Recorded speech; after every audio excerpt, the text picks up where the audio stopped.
neurodivergent mamas, daddies, caregivers. This is Miss P, the dope autism mama, coming to you once more and again with a little bit of time on my hands since the respite care worker has the kiddos and daddy is taking a nap. So I am coming to you with another little bit of a story time that also comes with a little bit of info. So the last time I came on, I was actually talking about a little bit about what happened when I found out about my daughter's diagnosis and, some of the things that we went through. So a long time ago, back in 2013, I started like a little blog on WordPress, and I called it Serenity and My Urban Autistic Perspective. And I just wanted to get out there what it was like to be a mom of a child with autism, and understand this is just before I found out, or a year or two prior to finding out that my son also had autism. So I was going to actually change the name, but I never got back around to doing so. But I wrote a lot of little excerpts, stories, and info that follow behind it. And I would love to read to you every chance I get a little of what I wrote, just to give you guys a little bit of a tell into what it is that I have dealt with, because a lot of you probably have also had the opportunity, so to speak, to have to see a lot of things that I dealt with firsthand, but maybe it's a little bit of a challenge for you to talk about it. I'll talk about it for you, and we can open up dialogue about it. So without further ado, here it goes. I remember the day, oh, and by the way, this first one, I named it Nobody Wants to Know It But Me. There was a song behind that, and it had resonated with me big time, so that's why I named it that way. So I remember the day my husband and I received the autism diagnosis. It was the week following the 4th of July, 2011. A couple of months prior, I had been worried and very leery of the regressive behavior that my baby girl was exhibiting. I tried to talk to anyone, my dad, my husband, my sister, anyone. I just needed for someone to believe me when I said Serenity is going backwards. Serenity had been regressing so much that I was even accused of neglecting her emotional needs by a friend of mine. She felt I must not have been paying enough attention to her because she didn't want to talk to anyone. She didn't like being around anyone but myself and her dad, but especially her dad. And she was just not chill for anymore. Suffice it to say, we fell out very, very hard. I did what I had to do. I called the early intervention program. My husband hated it. Black kids already got it bad enough. Them people are going to do nothing but label my baby. I don't know if you guys have heard that. But yeah, I had to do what my observations and my heart knew was right. So they evaluated her.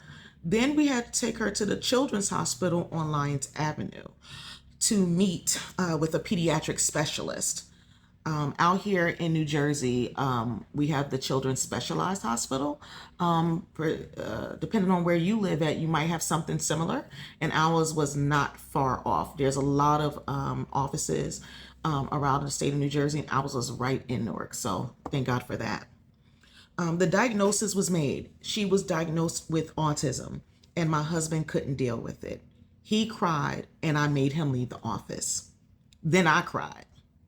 I got myself together, then asked the doctor, what's next? I remember a few months down the line, once the news spread that Serenity indeed had the diagnosis and she was receiving the therapy and additional care she needed, those people that negatively came at me were no longer negative. Some were apologetic. Some didn't have any words. One way or the other, though, I will never forget how alone I felt when I knew my baby was going through something and nobody knew it but me. Thank God for insight and the instinct of being a mother. Sometimes you have to go against what you think is right to find out what you know is right. And that is the end of that. I actually kept that particular blog off with an article from medicalnewstoday.com if for anyone that wanted to find out more about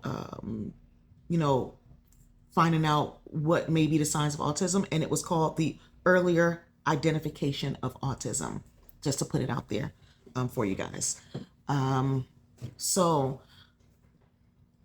that's basically the gist of that. When we found out that Serenity indeed had autism, oh man, it was like, oh my God, are you kidding me? So that's what's been going on with her. And it was a lot of apologies and things like that. But it also followed up with, well, how did she get it? Oh my God, is it something that you had? Is it something that your husband had? Oh my God, oh my God. But it came down to the point of the matter and the fact of the matter that, y'all jumped on me because I saw something, and it must have been so unbelievable that it just could not be believed, And I can say for myself, and I've seen it for myself, in the Black community, it is so hush hush for families to speak on anything of this nature, anything that has anything to do with mental and emotional well-being. And, for years, Black families have dealt with that. It's like the dirty little secret, just kind of behind you, hiding out, that nobody on the outside is supposed to know. So when that dirty little secret comes out, or you might even think, or you're, that you see something and you're kind of sort of like almost like the mental and emotional black sheep of the family, because when things aren't right, and instead of hiding it and regressing it, deep down within your soul and your spirit, you're ready to speak on it. You are called everything but the son of God and the daughter of God when you want to put it out there, when you're looking for help. But then you have to wonder, how can I ask for help from people that don't want to be open and honest about what's happening, what they're seeing? And that's when you have to make the decision to do what's best for your child and your family. I urge you not to hide what's happening with your children in the back of the closet. Don't hide it behind all the food in the refrigerator. Don't do those things, because you're doing your children a disservice. And you're doing yourself a disservice, because you know what you see. And even if people jump on you and make you feel like you're the worst thing in the world, you still have to continue to push past that, push through it, and do what is necessary for your child. My daughter and son, wow. When I think about how far they have come, and how, yes, although my husband, he was pissed, he was angry, that all came from concern from him, though. He was scared. He was scared. And I can't be mad at him for being afraid. I was afraid. I didn't know what to do. I didn't know what family members were going to think. I didn't know what anybody was going to think, because this isn't supposed to happen. Like these things being put out there in the Black community. Well, I had to make a decision. I'm a mom now, and you're supposed to do what's best for your child. I did that. My husband was on board shortly afterwards, and now we would never take back, ever take back everything that we did to ensure that these children have everything that they need. I'm talking about early intervention, some of the best pediatricians, neurodevelopmental pediatricians. They get their OT, occupational therapy, PT, physical therapy. They used to have to get physical therapy, ABA therapy, applied behavioral analysis. They get everything. I get home health care as well as respite care, like I said, which is why I'm able to have a moment to be able to do this right now. Thank God for the respite care. You grow, you live, and you learn, and your children are the better for it. If you are a parent or a caregiver of a child with autism, the best thing you can do is give them a fighting chance and do everything that you can for them.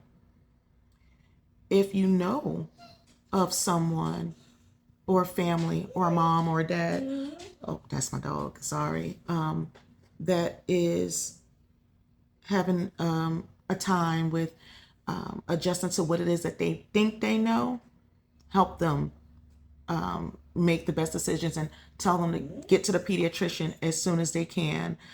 Do whatever it is that they can so that they can give their children a fighting chance, because wonderfully made autistic children become wonderfully made autistic adults that can do anything in this world, with assistance, but they still can do a whole lot. Don't doubt it. Don't doubt it at all.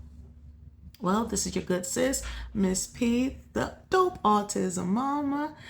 It was wonderful being able to sit here with you, and I'm hoping to be able to come at least once a week with, conversation, little talk, little chit chat, about Serenity and Riley, my children, and how I adapt to them, how my husband and I adapted to their ever-changing needs, and any information that I can give to you, I want to be able to make sure that I do that. I love you all, and there ain't nothing y'all can do about it. God bless you, and please, please, please do whatever you can to ensure that your children have a fighting chance. Y'all be easy. Bye, y'all.